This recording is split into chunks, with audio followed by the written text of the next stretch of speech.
Fala, meu povo! Bom dia, boa tarde, boa noite para vocês. Aqui é o professor Ezequiel Santos. Vamos aí com mais uma aula do nosso assunto aí do nono ano. Espero que vocês estejam firmes aí na quarentena, seguindo todas as orientações. É importante para que a gente possa sair logo disso. Então vamos aqui falar sobre urbanização. E aí nessa aula eu quero mostrar para vocês essa imagem aqui, ó. E pedir para que vocês observassem junto comigo a transformação que ocorre nessas paisagens. Veja só o seguinte, aqui a gente tem uma área tipicamente rural, e aí ocorre a primeira transformação, depois a segunda, e assim sucessivamente, até aquela área inicial, que era uma área praticamente natural, transformar-se em uma área totalmente urbanizada. Tá? Mesmo com essa análise, é importante a gente compreender que a urbanização em si necessariamente não está associada ao conceito de serviços oferecidos ou quantidade de prédios, rodovias ou automóveis que circulam em determinada cidade.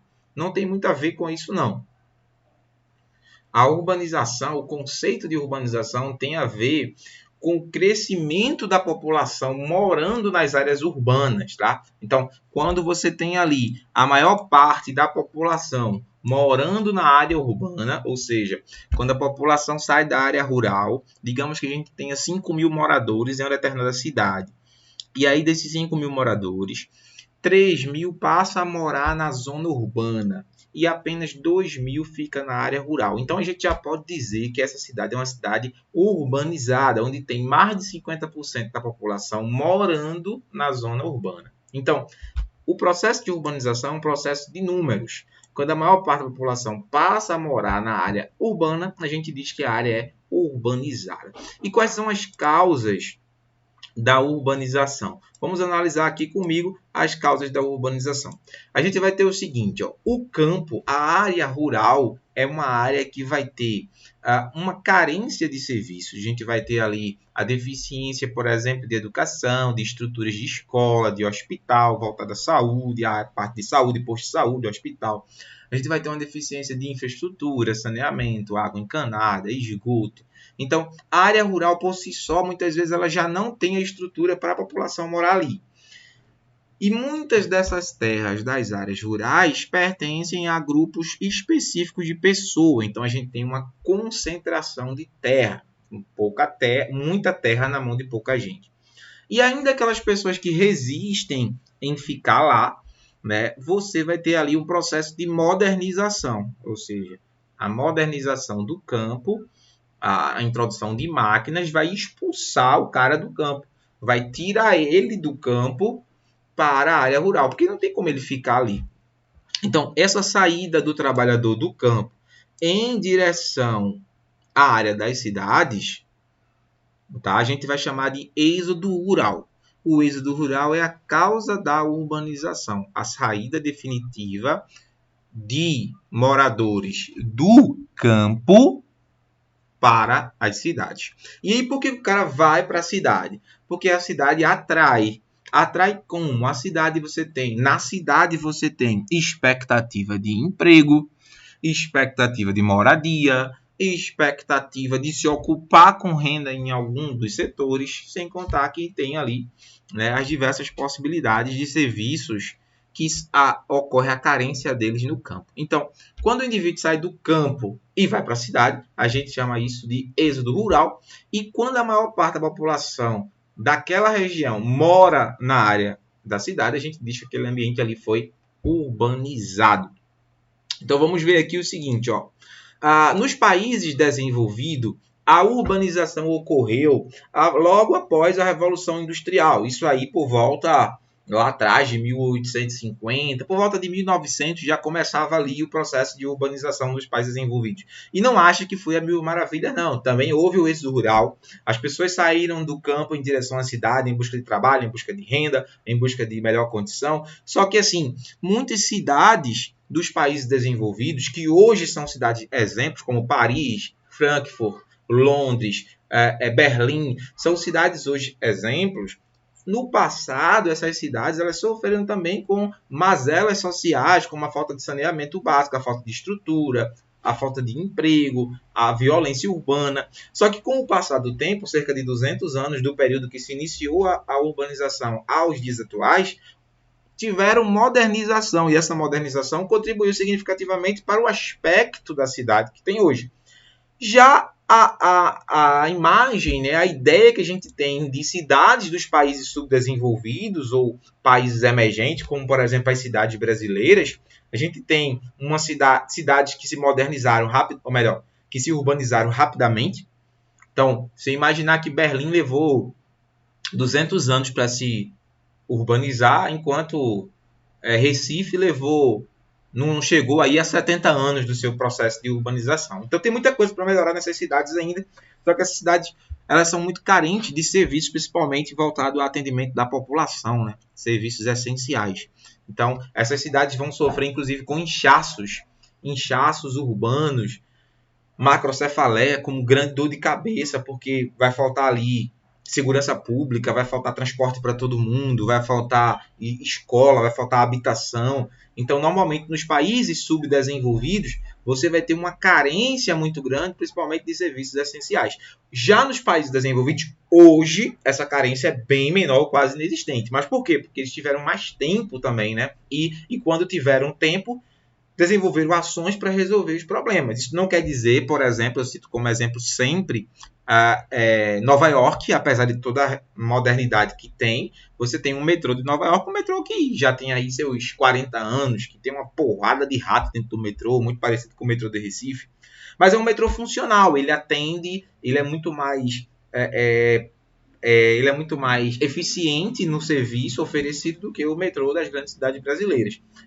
Não quer dizer que as grandes cidades não tiveram problemas, elas tiveram e conseguiram resolver. O que a gente precisa nos países subdesenvolvidos e emergentes é, com esse tempo que tem pela frente, conseguir planejar e pensar uma cidade mais inteligente, pensar uma cidade mais eficiente para a população. Você imaginar aqui nesse gráfico, ó, a gente vê aqui que em 1960, né? Deixa eu abrir ele aqui para a gente ver maiorzinho. Em 1960, 54% da população brasileira era rural e 45% era urbana.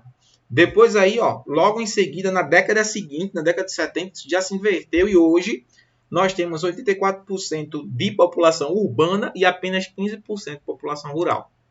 Só que a gente sabe que morar na cidade não é sempre as mil maravilhas, principalmente de países emergentes. Vamos entender aqui alguns conceitos. Trazer aqui, por exemplo, o conceito de estruturas da urbanização. Vamos falar aqui sobre... Você sabe o que é uma cidade? Uma cidade é uma área densamente povoada onde se agrupam zonas residenciais, comerciais e industriais. A cidade é a sede do município, tá? A cidade é a sede. A cidade vai ter nela o fórum, a Câmara dos Vereadores e a prefeitura. Essa é a característica de uma cidade.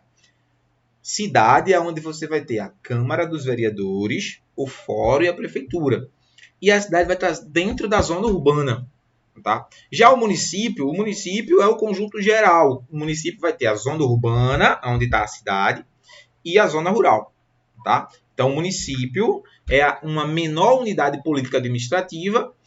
Tá? Todo município é constituído por uma zona rural e uma zona urbana. Aí onde você mora tem a zona rural e tem a zona urbana. Na zona urbana fica a cidade. Beleza? Todo município é constituído assim. E atualmente no Brasil existem 5.570 municípios. Tá? E esses municípios vai ter lá na sua zona urbana a região onde está o fórum, onde está a Câmara dos Vereadores e onde está a prefeitura, que é considerada a cidade daquele local. É interessante também a gente destacar o seguinte: existem diversos tipos de cidades. Existe a classificação das cidades quanto à população. Cidade pequena é aquela cidade que apresenta menos de 50 mil habitantes. Cidade média são cidades que apresentam mais ou menos de 100 a 300 mil habitantes. Tem as cidades médias grandes, acima de 300 mil habitantes até 500 mil habitantes. E existem ali as cidades grandes com 500 mil habitantes. E existem as metrópoles com 1 milhão de habitantes. Dentro dessa classificação também tem as megacidades. O que é uma megacidade? Megacidade é qualquer cidade com 10 milhões de habitantes. Aqui no Brasil a gente tem um exemplo de São Paulo. No México a gente tem a cidade do México, Nova York, a cidade de Nova York, né? Tóquio, são megacidades, com cidades com mais de 10 milhões de pessoas, beleza? E aí, a gente pode classificar as cidades também quanto à sua função. Tem cidades que dependem ali do porto, então é uma cidade portuária. Tem cidade que depende ali da administração pública, política administrativa, como Brasília. Tem cidades que dependem ali do turismo religioso, economicamente, então nós são cidades religiosas. Tem cidades turísticas, tem cidades industriais, tem cidades de comércio, que são cidades terciárias. Então, eu posso classificar as cidades de acordo com a função dela. E vai existir as cidades que têm tudo, como por exemplo a cidade de Santos, ou a cidade de São Paulo, a cidade de Recife, que vai ter lá, no caso de Santos, ela vai ser portuária, ela vai ser religiosa, ela vai ser turística, ela vai ser industrial. No caso de Recife, ela vai ser industrial, ela vai ser portuária, ela vai ser terciária, ela vai ser religiosa. Então, se for uma metrópole, que é uma cidade especial, que é um outro patamar de cidade, que é uma cidade mais completa, né? O termo metrópole vem do grego, metro significa mãe e pole, cidade. Então, se for uma metrópole, normalmente a metrópole ela é mais completa. Então, ela vai ter desde o porto até as atividades religiosas ali, como o turismo. A gente tem um exemplo de cidade religiosa, Meca e Medina. São duas cidades que há peregrinação lá, né, do pessoal que são adeptos, né, à religião islâmica. Eles precisam migrar. Quem tem dinheiro precisa migrar uma vez na vida para visitar essas cidades. Vejam só.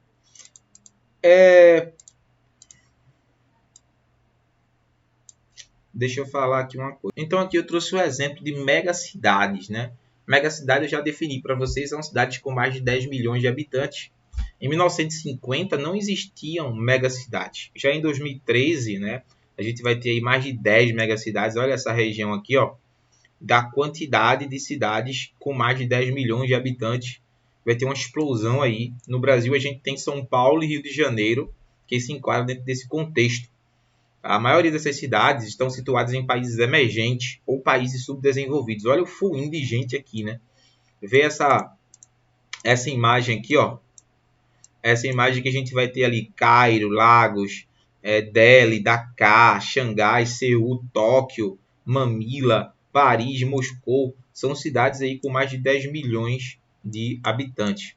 Aqui a gente tem, ó, o conceito de cidade global. O que é uma cidade global? Cidade global são cidades que conseguem exercer uma forte influência no mundo, né? São cidades que têm grande poder de influência. Por exemplo, quando a gente fala de influência de moda, a gente tem lá o São Paulo Fashion Week, o Nova York Fashion Week, o Paris Fashion Week, que são eventos de moda que acontecem no mundo todo, ou melhor, que acontece em escala mundial, só que tem em algumas cidades. A gente tinha, por exemplo, uma feira de tecnologia, a Campus Party, que a Campus Party ela só vai aparecer em centros de grandes cidades globais, salvo algumas exceções bem específicas. E cidade global é aquela cidade que tem a capacidade de influenciar no mundo todo, né? Você tem lá um lançamento de um filme em Los Angeles. Então, o mundo todo está de olho ali aberto para Los Angeles. Todo mundo, onde você for, alguém vai ouvir falar de Los Angeles, que aparece nos filmes, já aparece em séries, né?